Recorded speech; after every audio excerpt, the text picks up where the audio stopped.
In the 1950s, George Reeves embodied the Man of Steel in Superman's first television adaptation, from its gritty black and white beginnings to the kid-friendly color years. To this day, an entire generation reveres George as their Superman, while for others, the show remains an overlooked, underrated chapter in the character's history. On this podcast, we bring everyone together as we break down each episode of Adventures of Superman, examining it within the context of the series itself, as well as the larger Superman mythology.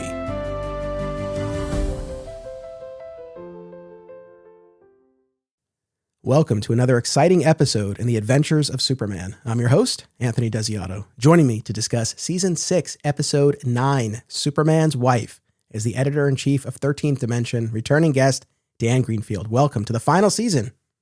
The final season. Oh no. Nice to see you, Anthony. Thanks for having me back again. Of course. And not only are we in the final season, we're in the final stretch, but this is the 100th episode of Adventures of Superman. That's crazy.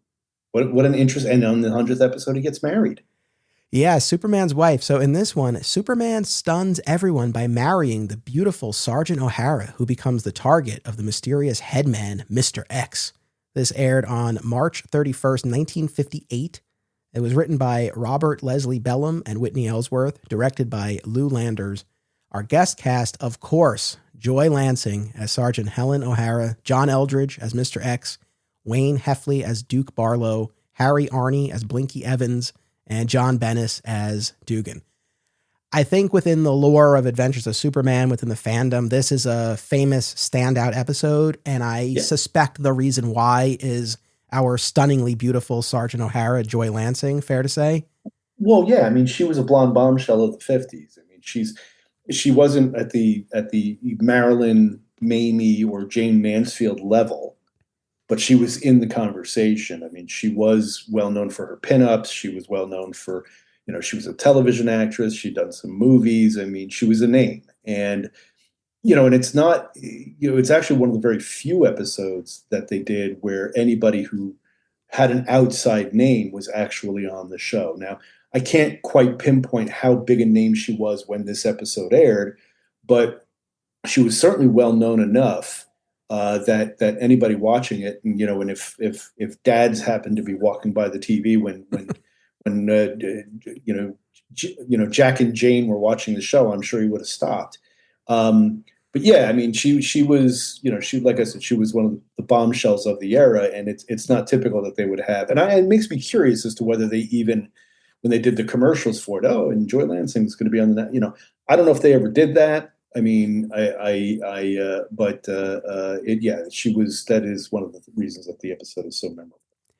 So I've mentioned over the years that I shopped and worked at my local comic shop, Alternate Realities, for many years. You were a customer there. That's how we first came into each other's orbit. And the owner of the store, a gentleman named Steve Odo, one of my dearest friends, and no joke, if you were to ever bring up Adventures of Superman around him, I guarantee you the first thing he would bring up, the first thing he would go to is Joy Lansing in this episode and how beautiful she was and how bad he felt for Lois at all of the mentions of Superman. Noel Neill, I mean, Lois, but the way Noel Neill sells it, she's just dying inside. She is wrecked by this whole, and might I add, unnecessary development. It's almost cruel. It's almost cruel what they put Lois through, in this, and you'd hope that, there's actually kind of a funny ending to it, but you would have hoped at one point Superman would have at least given her the, don't worry, Lois, you're always first in my book, or something like that. But they never really went there on this show. But yeah, Noel Neill gets to be just absolutely wrecked by this. Yeah, and she sells it, to her credit. Yeah, she does. Yeah, I mean, this has come up really only a few times over the course of the series, like just any notion of a romantic life for Clark/Superman. And I've said this every time it's come up, so I do apologize for being a broken record, but it's just, maybe they felt like they didn't need to explain it or articulate it for the kids, or people would just fill in the blanks for why Superman could never pursue this. But I do just kind of wish at some point either Clark or Superman had said something about why he doesn't even seem like this is something he would entertain in a real way with Lois or anyone else. Right. Like I said, you could fill in the blank, like it's too dangerous or whatever the case may be, but it's never, it was just never articulated. I think that that's the thinking for kids TV. I mean, it was, particularly in the color era. I mean, Superman is chaste and he doesn't. I mean, in the comic books, every other issue with Lois was like her trying to scheme to get him to marry her. So it's not like that was always part of the subtext. Here, it's not on the show. It's not played up as quite as the idea that that's Lois's game isn't really on the show. But it's probably they figure they're showing the target audience of the show is boys. And so, boys, girls are icky, or girls are icky. So it's okay for Lois to have a crush on Superman. But the idea that Superman would reciprocate or have romantic feelings, I think that the writers were probably thinking boys wouldn't want that. They wouldn't accept that. And I think that's a load of hooey. But, I mean, look, as a kid, I watched Batman, and, you had Catwoman, and, you were waiting for that kiss. So, I mean, it's not exactly, we weren't little monks. We may not have understood it all, but we weren't, but I think that's, remember, it's the 1950s. I think you're thinking something. Yeah, no, I agree. I agree about the time period probably informing that, but I agree with you wholeheartedly about, no, I think a young boy could and would be interested in that. And from my own experience, my frame of reference, I watch Power Rangers religiously, and I'll tell you, the Tommy and Kimberly romance, right. I was there for that, right? I was invested. So I feel like kids could have been for Superman and Lois as well. Sure. I mean, look, I was shipping Batgirl and Robin back in Batman Family in the 1970s. So yeah. I mean, I'll say for this episode, just kind of overall, I like the fact that they made Joy Lansing's character this top detective, right? Yeah. Like when Henderson introduces her, which we'll get to, I mean, he says like she's one of the best on the force. So to show a female character in that position, and she's very clever. She displays that throughout the episode. I mean, physically, they don't have her engage in any kind of fisticuffs or anything like that. No. But she has her wits, and they put her in that position of being this top detective. So I thought that was refreshing. Just the notion of Superman seemingly marrying someone, very intriguing. I agree with you wholeheartedly. It is cruel to not let Lois in on this, because there's really no reason for other than to create this tension and to have these moments where she doesn't know what's going on and displays the sadness. But it's like, it's cold, man. Yeah, it is. Also the whole idea that he meets her and he's like, hey, you want to get married? I mean, the whole thing is I mean, they're kind of playing it with the viewer too. It's like, why are they getting, why is this happening? What's the, and when you take one step back, you realize it is completely unnecessary, because the only reason they have the ruse is the idea that they are giving her a dress out so that she can get kidnapped. And it's like them getting married has nothing, it's got nothing to do with that. It's just a total stunt. And so that part of it, I think, undercuts a little bit of the whole point of it. But the other part of it that makes me laugh, and I should have counted how many times they actually say Mrs. Superman in the episode. Yeah.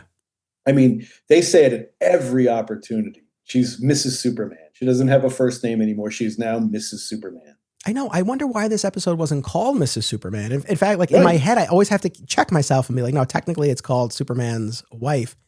Yeah. Well, so kind of on that note, yeah, I agree with you. Like this whole business that like Superman hatches this idea, but we, like you said, the audience doesn't know. It's not clear until the end exactly what all of this was about. Although you can put the pieces together as you go, but from the outset, it's nebulous. And ultimately, it's this idea that they announce that Superman has married this woman and he's going to live in her apartment, and they list the address. So they make her a target to serve as bait for Mr. X to draw him out. I think further adding insult to injury to poor Lois, it's like he could have used Lois for this, right? Like he could have used anyone. He could have used anyone, and it would have made sense to pick someone he knew very well.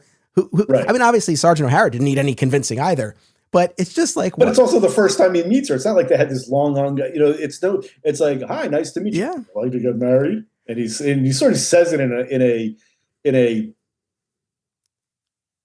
I don't want to say lascivious way, but it's sort of a come on too, which is a little bit more than he usually gives. Well, that's what I'm saying. It's like, yeah, why her and not Lois? And I mean, he seems very, very taken with her. Now, I'll argue against myself because arguably the reason she's a cop, right? And so the idea is this person's going to become a target and is going to be taken. Now, Lois has been in plenty of these situations, doesn't fend particularly well for herself. She just gets taken, but she's been in those situations, but still she's not a trained law enforcement officer. So yeah, I think that helps reconcile it. The last overall thing, and this is a fun episode. It's a classic episode. We love to see Joy Lansing in this, right? I don't want to dump on it, but if you're going to have Joy Lansing in this role and you're going to have Superman seemingly marry, don't you think maybe you'd want to have some more scenes with the two of them together? What the hell? I know. It's true. I want to see Superman's domestic life with Joy Lansing. I think that would be hilarious. Yes. If they had some kind of, if they played with the gag a little bit longer, I think, because other than that, it's just, all right, she's now Mrs. Superman, that we call her that. And the rest of the plot takes off from there, where they've made her a target, and then the rest of it is just kind of a pot boiler plot. Yeah, that, I don't know. I feel like that was a huge missed opportunity because I just like, if you're going to do this, like really make a meal out of it. Yeah. So, all right. So we can move through our breakdown here. Superman and Henderson subject bank robber Duke Barlow to a lie detector test to try to determine the head man of a vast criminal organization, but Barlow only knows him as Mr. X. Side note, I couldn't help but think back to season 1, Clark and Henderson. I forget the exact episode, but there's one where they've clearly worked over a suspect in the interrogation room. And I'm like, to Duke Barlow here, you're lucky you're in season 6, buddy. Otherwise, it'd be Clark, not Superman. He'd be rolling up his sleeves and he'd be messed up the next time we see you. After the interrogation, Henderson calls in the stunningly beautiful Sergeant Helen O'Hara, who has been working the case, but cannot get inside the organization. Superman seems very pleased to meet her and asks her to marry him. She immediately agrees. Now, here's a question. He has clearly concocted this plan, right? She doesn't know this. No, she just goes along with it. Yeah. It's completely daffy. But yes, it's and that's why I said there's something, and it's meant for shock value. It's meant to be what? What? And so again, it's one of these things where you're like, okay, but even within the context of the time, it's weird the way the whole idea is introduced. It's not even, I don't know why I guess I know they're trying to fool the kids. They're trying to fool the viewer too. But even then, it's like, I'm not sure they really needed to do that. They could have just had a quick conversation. I know, I've got an idea. And then we're in on the ruse to begin with, which we're in on the ruse very quickly anyway. It's very quickly explained what this is all about. So it's an extra layer that is unnecessary and a little strange.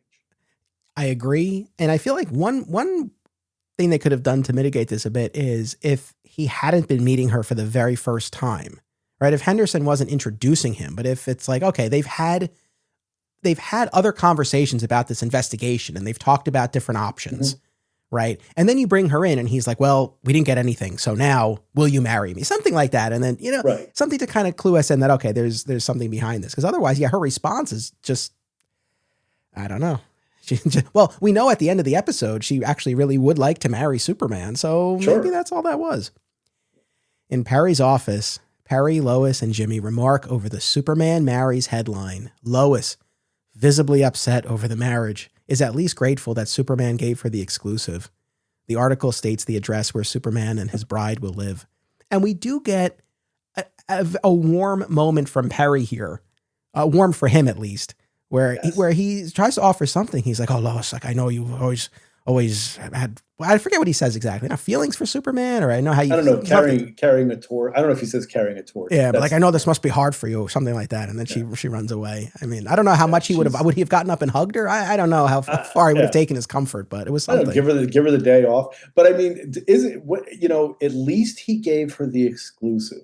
Doesn't that just seem like rubbing salt in the wound? Yes. Here, I'm getting married, and you're the one who's going to have to write about it. It just seems unnecessarily thoughtless and cruel. Like, come on, Superman, have some feelings, dude. I know. I mean, really, like, I mean, an exclusive's not worth a broken heart, or maybe it is. well, I don't well, that's know. the thing. I mean, I don't know. My reading, she seemed sincere when she says, at least he didn't give it to Clark Kent. Yeah, but it's like it seems to me that would not be the if I'm Lois, that's not the story I'd want to have to write. I know. Give the story to Jimmy. Let Right, the there you let the go. kid write it up. Yeah. My love of the TV series Smallville is well documented, and there's one rewatch podcast that's always at the top of my queue. Zach Moore's Always Hold On to Smallville, which continues with more great Smallville and Superman talk now that their series rewatch has concluded. Listen wherever you get podcasts. If you have children and are looking for a family-friendly store, look no further than Aw Yeah Comics. Visit one of their 3 locations, Harrison, New York, Muncie, Indiana, or Skokie, Illinois, and check out awyeahcomics.com for more. Their name says exactly how they feel about it. Aw yeah. Fat Moose Comics, established in 1982, is New Jersey's best and oldest comic book store. Moose has that rare old-school comic shop feel and camaraderie, yet also remains a welcoming space for new fans. Visit them in Whippany or reach out via the Fat Moose Comics Facebook page. Step into the refraction with Drunken Avenger #1, The Volunteer, an indie comic by Rick Reason that turns the tropes upside down. 4 men died in 9 seconds. John Stevens survived, but survival has a price. Follow @Drunken Avenger on social media for project updates and previews. Single Bound is a new podcast hosted by married couple Amy and Logan as they review single issues of comics. And if the title makes you think of Superman, you're not alone, as the Man of Steel is a regular topic of discussion. Listen and subscribe to Single Bound on Spotify and YouTube. Ever wonder what would happen if a person who knew barely anything about comics decided to absorb hundreds of Superman stories? Robbo is that kind of person, and that's exactly what he's doing on a new show called This Podcast Will Never Die. Listen and subscribe today. Superman's wife is brought to the headquarters of Mr. X, who calls Clark to deliver a warning to Superman: stop interfering in Mr. X's affairs, or his wife will pay the price. And of course, Mr. X, John Eldridge, this is his fourth and final appearance on the show. He's played various bad guys. The last one that he was on, The Girl Who Hired Superman, you were here for me with that as well. So, and I mean, this is not dissimilar from Crime Wave, where he ends up being the mysterious head man of this organization. Yeah, I mean, well, he easily could have been a Lex Luthor if they'd ever thought to introduce Lex Luthor. They could have. I think in the last time we talked about him, it's like here he's a pre-existing character that only pre-existed for the purposes of the episode. But these were opportunities for them to actually create an ongoing villain. That just shows up from time to time, who's this elusive Mr. X. And I think the show would have benefited from that. I mean, it's one of the reasons why the Batman TV show, as I always reference, in the 60s worked so well, is because you did have recurring villains. You didn't have an overarching continuity, but you did have recurring villains, and so there was and sometimes you were referenced previous appearances and what have you. This show didn't go down that road, but I think having certain villains, especially when you consider how many guest actors, were on the show playing basically the same character but with a different name. I mean, I guess the only thing I can think of is it was the same reason that DC Comics didn't. The idea of I don't know, I guess because they did it with other TV shows, but maybe the idea that since it was in syndication, and maybe the idea is that each episode had to be completely contained, and so you didn't want to have episodes where someone came in, felt lost. You didn't want a kid to feel lost in the episode, so you just simply had everything encapsulated in the single episode. That's the only reason I can think of. I agree.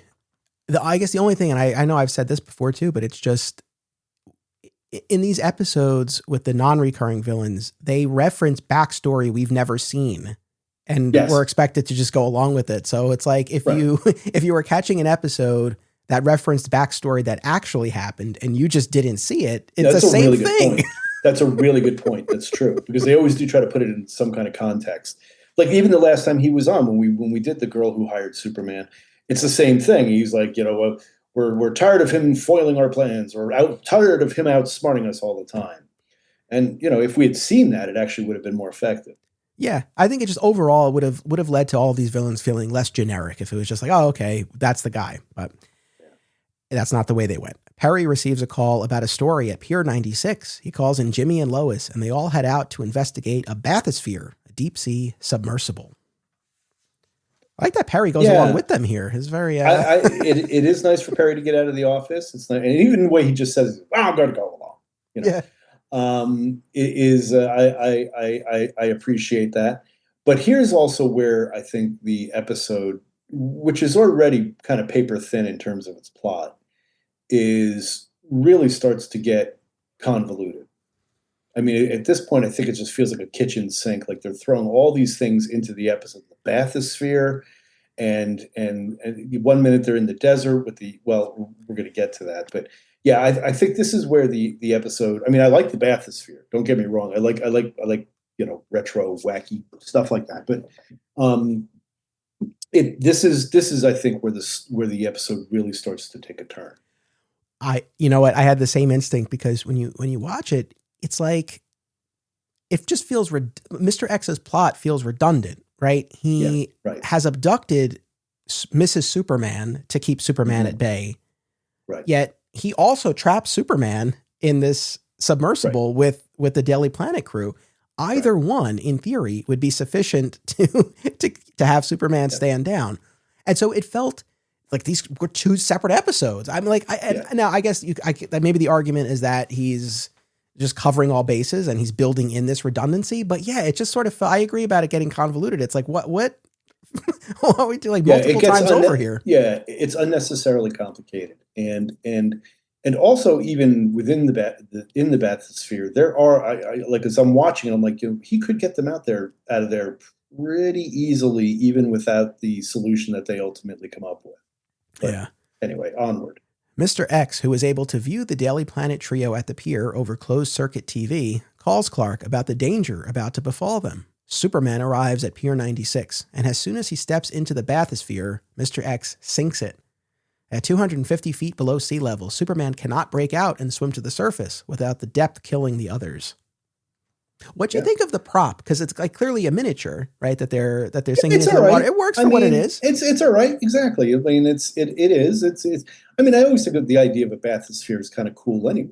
Like I was saying before, and so when you get to see it, and it's got the little light on inside, and it's got the scum of the Metropolis East River floating around. And so they kind of dress it up a little bit, and it works. As soon as she's alone, Sergeant O'Hara radios to Superman in the bathysphere to reveal that Mr. X is planning to hijack an armored truck carrying $3 million. She's caught while on the radio, but cleverly restarts her message to make it seem as if she hadn't yet been able to deliver the crucial details. I like that. I like that's good. Now they immediately had to explain it away, but it was kids. But I mean, I like that. And that's what I liked about her also. Is that, she does quickly become a damsel in distress. Like at this point, they catch her, and we knew that was going to happen. And, obviously that's going to happen. But they show her to be smart and capable. And I like the fact that she's not, and again, when they cast Joy Lansing and given the times, you'd think ditzy blonde, or whatever. But no, she's a sharp cop. And I like that they keep that part of it going. Yeah. And in the moment right before that, we have Mr. X explaining his plan to her. And I think she even says, why are you telling me this? Why are you telling her this? Yeah. Mr. X and his crew, along with Mrs. Superman, arrive at the site to plant the dynamite that will take out a bridge and stop the armored truck. Back in the water, Jimmy laments that Superman can't just lift them out, which gives Superman an idea. Break the cap atop the vessel, which will let some water in, but it'll be all right, and pull them up via cable. So yeah, so you were having an issue with how he actually effectuates this rescue? At first, they talk about the pressure? I don't know if they ever talk about the bends. So I don't know if him lifting him up at a certain speed would have been an issue or not. I just mentioned that. But Superman can still fly. Yep. Couldn't he levitate himself off the floor of the bathysphere and just simply push against the roof and essentially fly it from within to the surface? Couldn't he have done that? Yeah. Yeah, okay, all right, good. Then it's not just me. So, okay. So now he decides this other thing. And here's where it gets weird. Because when he's pulling the cord to pull them up to the surface, I don't know why, but George Reeves has this ridiculous look on his face, like this big happy. Oh, he loved it. Yeah. He's like, and he looks like, I mean, it's weird. He's just, and they keep going back to him, and it's not like he's grunting with exertion or anything like that. He's like he's having fun like a little kid. It's so weird. I don't know why they did that. I don't know why I don't know. Maybe he didn't realize that's what he looked like when he was trying to like avoid the water and keep, I don't know. It was so strange to me, but he just looks like he's like a kid playing in the sprinkler. I know. Did he genuinely find it fun? Like he was tickled by having the water on him, and were they laughing? I mean, the four of them are in that little thing. Like, are they laughing in between takes, and that's just bleeding? Like, I don't know. I don't, but I know, I agree. It's like, this is a very tense situation, but he's just having the time of his life. He's like, hey, oh, hey. Yeah. But I had the same thought about how he could have flown them out. And I don't really see any reason why that wouldn't have been the case. It wouldn't have been as clearly not as much fun for George Reeves, if he had done that. No. And I don't know, there's one, two, maybe even three times while they're in this submersible, when, especially the business about radioing with Mrs. Superman, where we hear the words "your wife" from Lois's lips, and just each time, like she's just dying inside. Your wife. And you would think maybe at this point, look, Lois, we need to have a talk. Lois, it's all right. Like, look, he will not let this go. He's committed to the bit. I mean, they're all, I mean, there's a moment where Perry in particular, he's like, listen, Superman, like, you gotta go. Like, they're willing to sacrifice him. So these people are ready to die, and he will not give this up. He will not give it. Yeah, exactly. Oh, man. I don't know. Okay. As time runs out and the tension builds, we cut back and forth between Sergeant O'Hara tied to the bridge, the approaching armored truck, and Superman's tireless pulls to lift the vessel. When the bathysphere reaches the surface, Superman lets everyone out, then drops the cable, sinking the vessel again. When it reaches the bottom, he busts out and flies through the water. I love his impatience with Lois in this moment where he's holding the cable. She's like, well, what are you going to do? It's like, well, when you get out of here... Because she's not going through enough. Then he's got to be a dick. Yeah.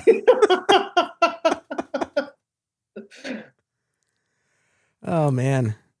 So Superman lands in the path of the armored truck and reroutes it, unties his wife seconds before the dynamite explodes, and apprehends X and his crew after a brief, pointless shootout. Yeah. Back at the Daily Planet, the ruse is finally revealed. Sergeant O'Hara explains that pretending to be married would make her a target, and she would become bait to lure out Mr. X. Jimmy says he might ask her to marry him if he were the marrying kind, but Sergeant O'Hara says she's going to wait for Superman to ask for real. Lois says she might have some competition. Clark laments that regular guys don't stand a chance, and everyone shares a hearty laugh. Yeah, it's a really, really, I mean, the hearty laugh ending, the ha ha ha ha ha ending is just wow. It's a weird ending, and I can't help but think about Jack Larson's comment about being the marrying kind, about whether that was an ad lib or something else entirely. Because as we know, Jack Larson was gay, closeted at the time. But it is just in retrospect, knowing that and hearing, that comment, which was code back in the day, was I thought was very interesting. But I do like the fact that Joy Lansing or Sergeant O'Hara, who I like to imagine in my head canon, is related to Chief O'Hara in Gotham City. Go, yeah, man. Yeah, yeah. No, they're saying she's a niece or something. And I, the fact that she's like, yeah, I'd get with Superman, and then Lois then kind of stands up. Well, you'd have competition, and Sergeant O'Hara's response should be, not really, Lois, but I'm sorry.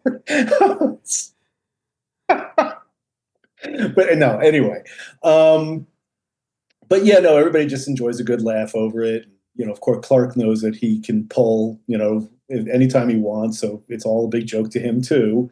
But if he were interested in such things, but yeah, the extended laugh at the end was a little too much. Yeah, I know. I don't mean to be mean, but it's like, would Lois be any competition for, given the fact that Superman didn't even choose her for a pretend marriage? No. And Noel Neill was pretty, but Joy Lansing was, she was a bombshell. So yeah, all right. Well, not to be completely superficial about it. No. I mean, that's and again, if from my point of view, it's more just the fact that like the fact that Superman didn't even select her for the fake marriage. Right. I wonder, which well, that's Superman's wife, aka Mrs. Superman, which I think would have been the better title here anyway. But yes, I agree. All right, so on a scale of 1 to 5, Great Caesar's Ghost, how many are we giving this one? I'm giving it a grudging 3, because the whole Joy Lansing and the goofy elements of it, and there are definitely things, but it really logically. And I know I shouldn't put too much in that particular basket, but logically, there are a lot of things going on here that don't really track. It doesn't really hold together great as a plot compared to other episodes. So I would say 3, but I'm kind of pushing that a little bit. Okay. I'm going to go 3.5. I'll go a little bit higher, right. But I share the same critiques that you have of it. I think it's one of those things. It's like Superman's going to pretend to be married. Joy Lansing's in it, like great ingredients. And then when you see the way it plays out, even within that, the bathysphere, great set piece, really, really interesting thing. Mm-hmm. Just should have been its own episode, probably. Yeah. There's a bunch of ideas jammed into one episode, and they don't all necessarily connect well. Yeah, Superman's cruelty to Lois is also a little tough. And like we're saying, I think far and away for me, the biggest thing is just the lack of scenes between Superman and his wife, which just feels like if you're going to do this, that's what this needs to be. It would have been fun.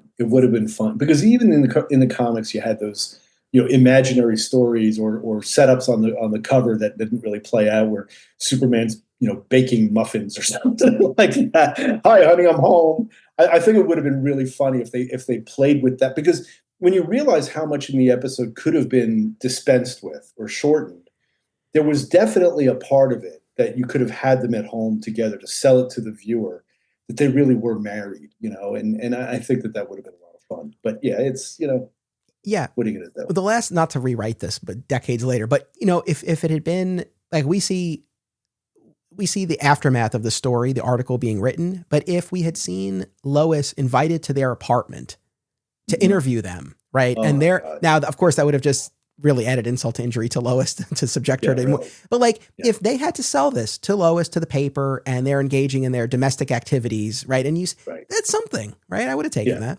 Yeah, that would have been fun. All right. Well, as always, it was super fun to talk about. Dan, this is a series wrap for you on another exciting episode in the Adventures of Superman. I thank you. So you've joined me for a bunch over these 6 seasons, and they're always a blast. Yeah. Well, thank you. Yeah, I always have a good time. This is usually the point where you ask me about 13th Dimension, but I'm going to switch it up because this is my last one out. Because your tagline that only Superman can do super things. I have to point out that the T-shirt I'm wearing right now is a replica of the Ben Cooper Superman costume from the 60s and 70s. And at the bottom of the T-shirt is the little warning that they used to have on the shirt back in the day. And I had one as a kid. It says, "Remember, only Superman can fly."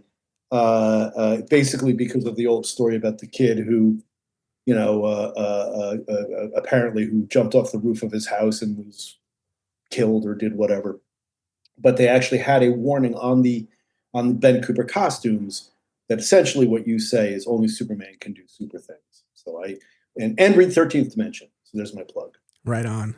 Well, thank you for this and all the fun discussions we've had about the George Reeves series. Yes, I encourage everyone to check out 13thdimension.com. Thank you, audience. Make sure you come back. We just have a few left here.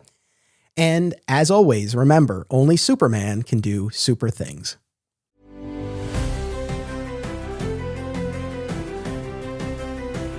This podcast is an affiliate of BCW Supplies. The next time you need to restock on comic book bags, boards, boxes, and more, be sure to use promo code FSP to save 10% on your order. That's FSP for Flat Squirrel Productions. It helps support the show too. Thank you. Another way to support the show and receive exclusive content, including the spin-off podcast Beyond Metropolis, is by becoming a member at patreon.com/Anthony Desiato. My sincere thanks to all patrons. Please subscribe, rate, and review today via your podcast platform of choice, and continue the conversation by joining us on social media. Flat Squirrel Podcasts is also home to Digging for Kryptonite, a Superman fan journey, a long-running weekly series mining Superman's vast mythology across time and media. Subscribe today. Another exciting episode is a Flat Squirrel production. Key art by Greg Schiegel and theme music by Dan Pritchard.